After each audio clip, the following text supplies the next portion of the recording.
everyone, welcome back to the channel. We've got another truck in for service.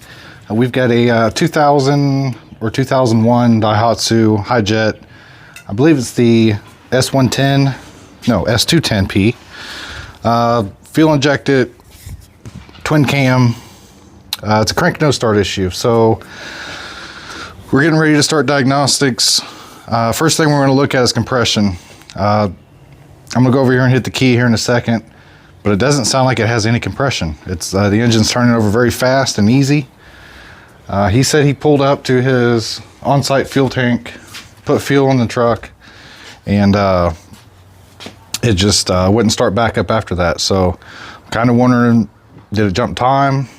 Is there a valve way out? Because remember the last time we had a crank no start in here, it was because the valves were so far out that the cylinders couldn't build any compression. So I'll let you guys listen to it and you guys tell me what you think about it.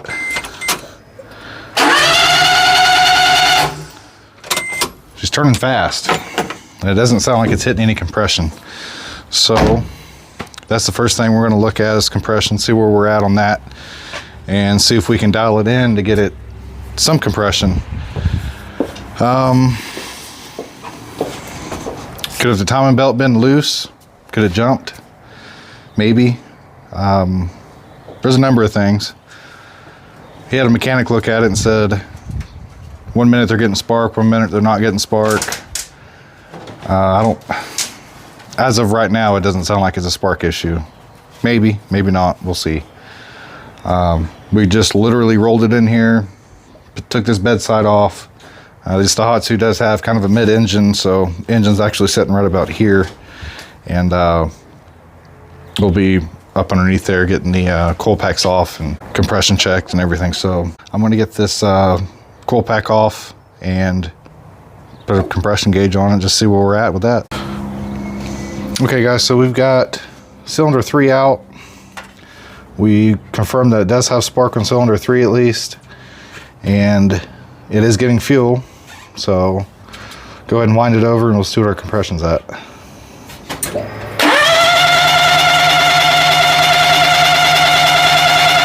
All right. Yep, there's a problem, guys.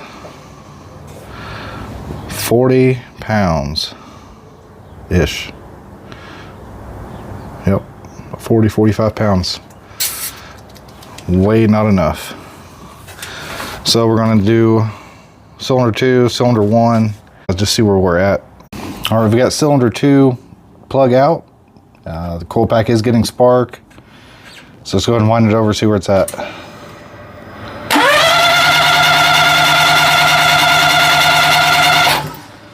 Same thing as the cylinder 3. So I'm gonna say cylinder 1's the same. All right, cylinder 1's out. Every one of these plugs are wet, so I'm gonna go ahead on a limb and say the sparkulators are dead, because the coil packs are putting spark out with a brand new plug. So don't know why they're so wet, but go ahead and crank it over.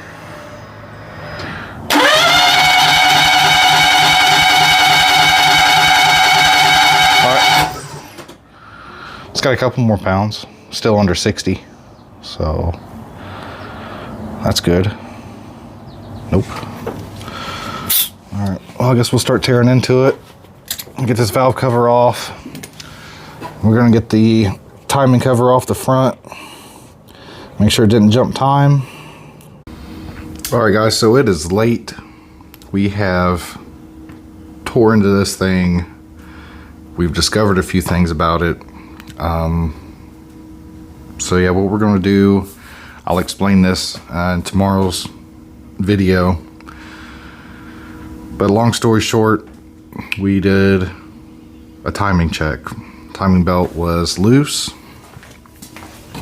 and it had jumped a little time. So you can see we got the timing belt cover off. Got that belt tight. Well, we reset the timing. Put the timing belt back on, make sure it was tight. They do stretch over time, so you guys keep that in mind. We got a fueling issue. I'll get into some of that tomorrow. We've done compression checks, and we've pulled the valve cover off of it. It's got hydraulic lifters in it, so there's no valve adjustment there. So what we're going to do is tomorrow we're going to start diving into this. Tomorrow's video I'll explain some more of what's going on with it, but as of right now I'm ready to wrap this up, get some shut-eye, and a guy is going to make some calls tomorrow and pick out some mini trucker brains and see what's going on here. So you guys stay mini trucking, stay blessed, keep those wheels rolling, and we will see you tomorrow on the next one. Have a good night, stay blessed.